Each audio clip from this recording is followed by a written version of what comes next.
È molto difficile trovare parole perché ogni parola diventa insignificante, non può essere esaustiva di fronte al dolore, di fronte all'assurdità.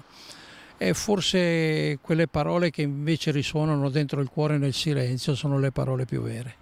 Non trova le parole per la sua omelia Don Franco, il parroco di San Floriano che mercoledì mattina in Duomo a Castelfranco dovrà accompagnare Giulia Zandarin nel suo ultimo viaggio. Un compito non facile anche perché Don Franco dovrà parlare a tanti giovani. Ai giovani posso dire una cosa solo, che la vita va vissuta, la vita va gustata e la vita non è fatta di quello che abbiamo, ma di quello che siamo.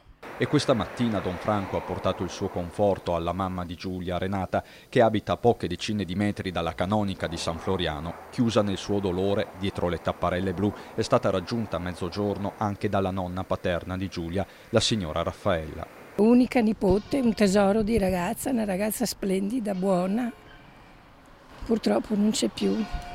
E le parole escono a fatica anche a Castelfranco in via Podgora, è qui vicino alla residence di proprietà che vive la famiglia di Alberto Antonello, la mamma Bianca, il papà Franco e il fratello Andrea. In casa non c'è nessuno ed è sempre qui a pochi passi nella piazzetta che Giulia nel pomeriggio prima della tragedia è arrivata in bicicletta parcheggiandola in questa rastrelliera, come raccontano i tanti giovani che qui si trovano per prendere i pullman di linea. L'avevo vista al pomeriggio io qua, prima che andassi, cioè al pomeriggio di Halloween, la sera di Halloween.